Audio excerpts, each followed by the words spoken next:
और ये दुनिया का सबसे बारीक, सबसे छोटा कुरान शरीफ, जो कि 16th सेंचुरी में बनाया गया था।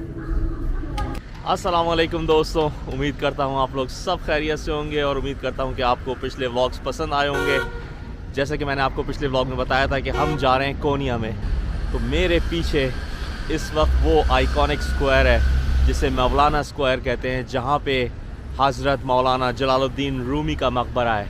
और मैं आपको दिखाऊं, ये देखें आप, ये हरा जो आपको मीनार नज़र आ रहा है, दैट इज़ मौलाना रूमीज़ मकबरा। ये सुल्तान सलीमी जामी।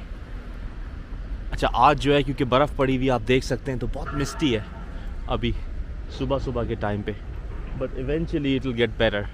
बहुत ही हिस्टोरिक जगह है ये। कोनिया जो है वो सेल्जुक एम्पायर का कैपिटल था।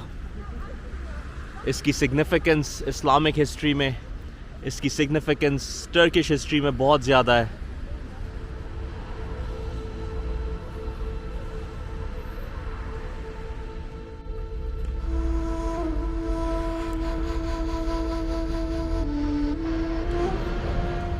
तो आइए चलते हैं, मैं आपको दिखाता हूँ सबसे पहले inside of the Sultan Selimiye Jami. बहुत ही हसीन मस्जिद है और अमेजिंग आर्किटेक्चर है। आइए देखते हैं अंदर से।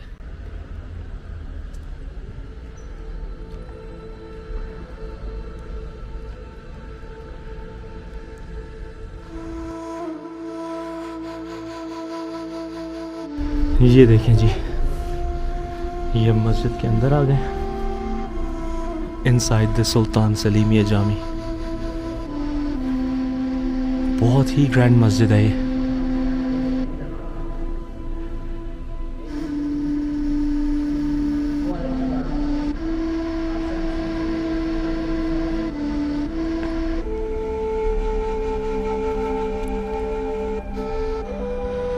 और ये सारी की सारी मस्जिद जो है ये 13th सेंचुरी के टाइम की है। ये मेंबर है।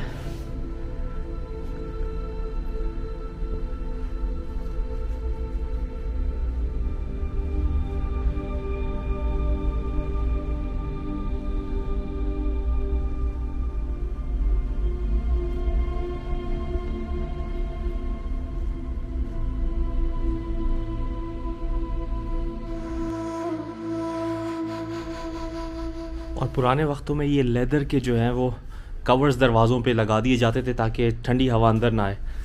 तो क्योंकि कोनिया बहुत सख्त सर्दी होती है, तो लेट्स गो आउट। ये देखें जी, ब्यूटीफुल व्यू ऑफ द मौलाना मैदान।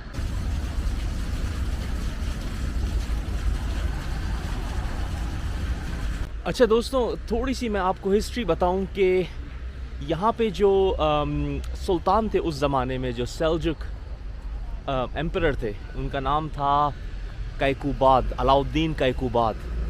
तो उन्होंने जो है वो मौलाना रूमी को, क्योंकि मौलाना रूमी जो थे उनका ओरिजिनली जो ताल्लुक़ है वो बल्ख से है, जो अफ़गानिस्तान में है, उनको यहाँ पे जो है वो दावत दी थी।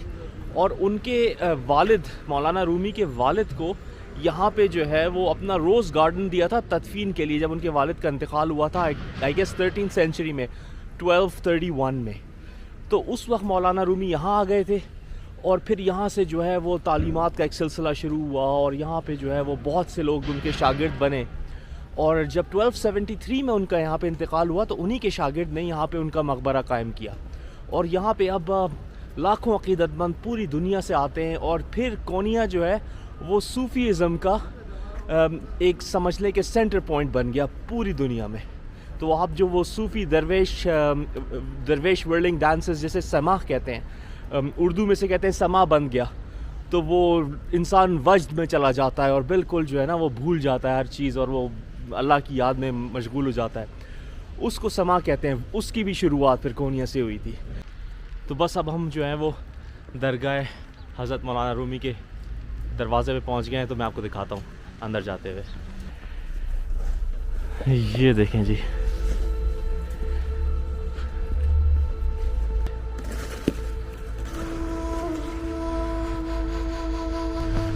आइए अंदर चल के अब फातिहा पढ़ते हैं।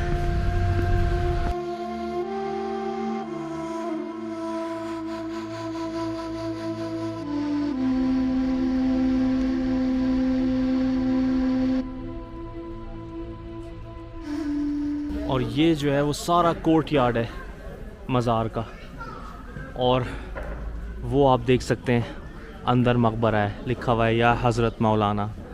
उसके अंदर जो है वो जाके फ़ातिहा ख़वानी की जगह है। और ये उनके मज़ार का बाहर से सारा आप देख सकते हैं, कितना खूबसूरत ये आर्किटेक्चर है।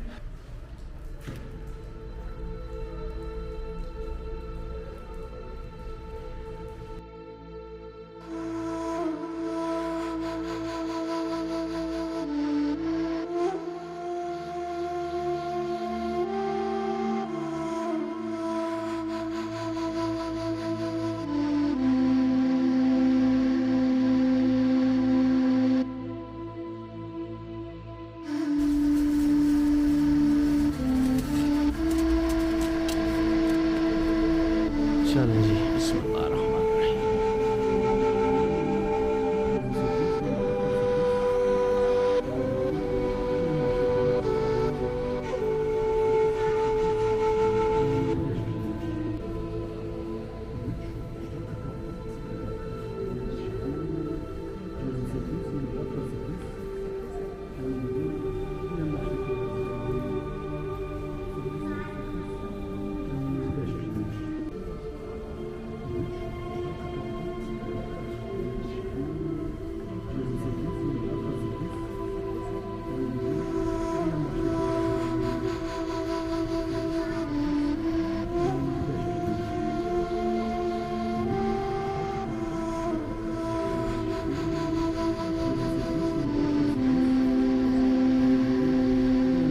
और वो आप देख सकते हैं मौलाना रूमी का मकबरा, उनकी कब्र।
और ये इनके सारे शागिर्दों की कब्रें हैं यहाँ पे। ये जो आप छोटी छोटी कब्रें देख रहे हैं, सारे मौलाना के शागिर्दों की कब्रें हैं। और वो सामने मौलाना रूमी का बड़ा मकबरा, फिर उनके शागिर्दों की कब्रें हैं वहाँ पे। Very soothing and relaxing experience inside. जो लोग सूफ़ीज़म को जानते हैं, सूफ़ीज़म को पहचानते हैं, वो मेरी बात से मुत्तफ़िक़ होंगे और they can totally relate to that. और यहाँ पे पुराने वक्तों के ऑटोमन टाइम्स के जो कुरानी सहीफ़े हैं, कॉपीज़ हैं, वो स्टोर हैं। ये 13th सेंचुरी का कुरान है।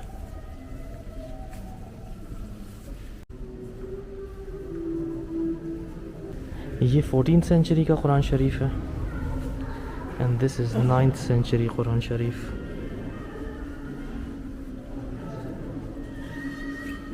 Written on gazelle skin with Kufic calligraphy.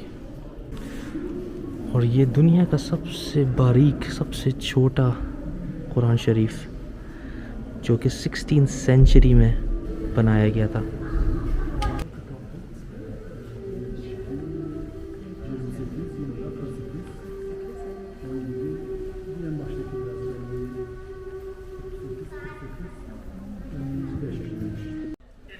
और दोस्तों, मैं आपको दिखा रहा था कि जो पीछे जितने भी कमरे थे, जो कि पहले मदरसे के तौर पे यूज़ होते थे, अब ये म्यूज़ियम में कन्वर्ट हो गए और इसको मौलाना म्यूज़ियम कहा जाता है।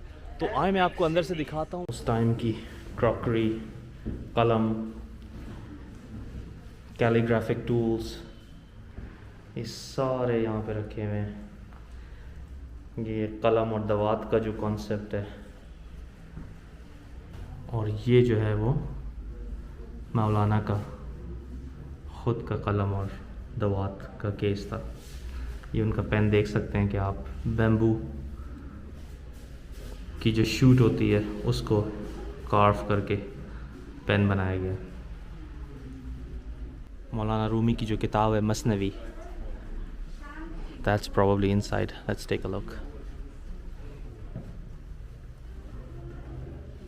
Yes, that's right here. This is the Masnavi, written by Maulana Rumi. ये आप देख सकते हैं।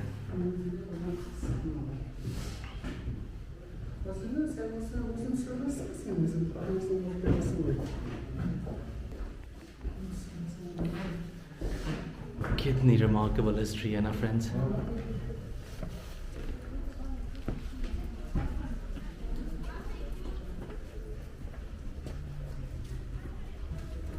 अच्छा, पर्शियन पोइट्री में एक और बहुत मशहूर नाम शम्स तब्रेज़ी का है, तो उनका मकबरा भी यहाँ पे, और मैं आपको वहाँ पे भी लेके चलूँगा, और उनकी कुछ बाक़ियात यहाँ रखी हुई हैं मौलाना रूमी के मज़ार में।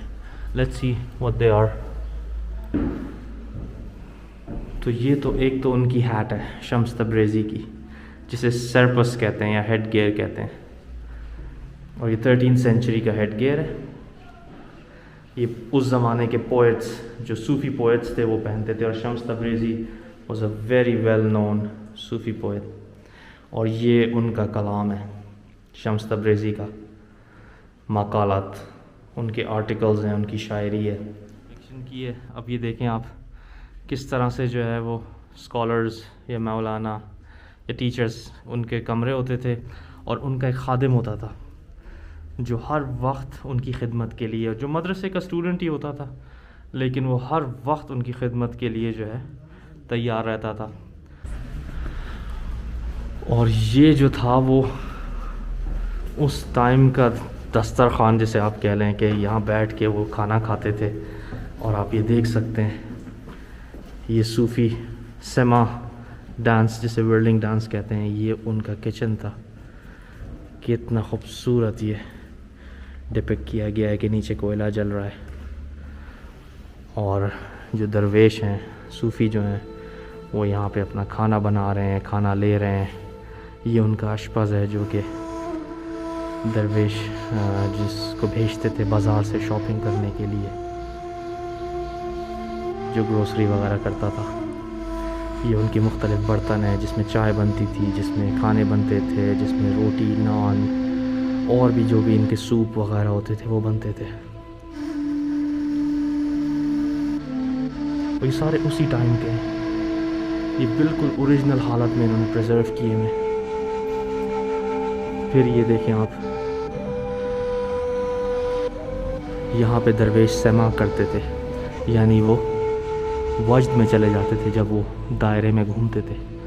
और ये बहुत मशहूर है टर्किश कल्चर में, द व्हिर्लिंग दरवेश डांस। और फिर इस तरह से दर्स व तदरीस का सिलसिला होता था।